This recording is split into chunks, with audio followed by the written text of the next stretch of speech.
The updated Ford Ranger has arrived in Australia with a new look, new technology and new prices. It's Australia's biggest selling ute model behind the Toyota HiLux. But does it have what it takes to topple the Toyota? Let's take a closer look.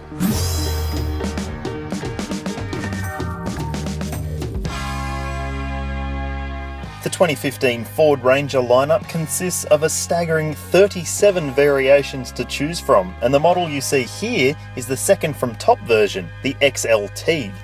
As you can see, there have been some big changes to the exterior of the Ranger, which now looks a little bit more like an F-truck out of the US. The XLT model we have here gets cosmetic differentiators compared to the rest of the range, including a bold chrome grille, chrome mirror caps, and unique alloy wheels. At the business end, the dual cab Ranger's tray remains one of the best in the class in terms of length and width. The payload of the XLT is rated at 970 kilos, which is pretty good, and it has towing rated at 3.5 tonnes, which is equal to the best in the class. That's all well and good, but there are some Ranger buyers who won't use the tray that heavily. So it's more important to see what the changes have been inside the cabin. Up-spec models in the Ford Ranger lineup get an 8-inch touchscreen with Ford's Sync 2 media system.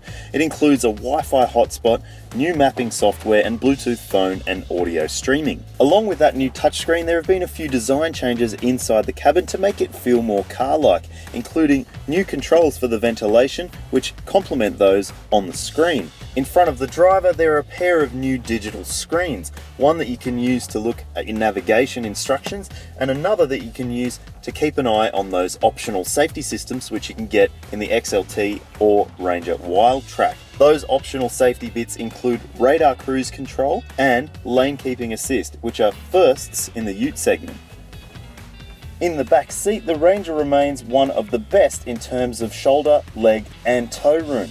And unlike new rivals like the Nissan Navara, it gets ISOFIX child seat anchors, which could be a deciding point for some buyers.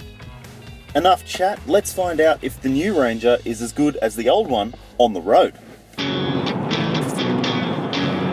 Ford says one of the biggest focuses for the updated Ranger was to improve the cabin ambience, and it's done so. The XLT model we're driving is surprisingly quiet inside. There's not a lot of road noise intrusion, nor is there a lot of wind noise either. In terms of comfort, the Ranger is quite firm. It's not as comfortable as, say, a Volkswagen Amarok or that coil-sprung Nissan Navara, particularly with nothing in the tray. We'd like to see what it's like with a few hundred kilos back there though.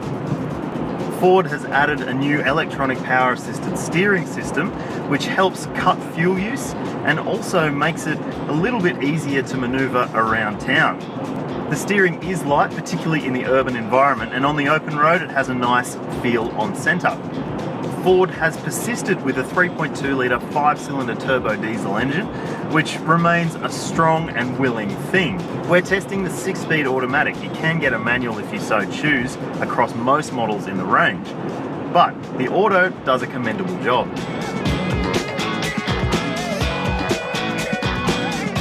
The 2015 Series 2 Ford Ranger is an improvement on the model it replaces. We can't wait to get it in the garage and put it up against some of its competitors. Stay tuned.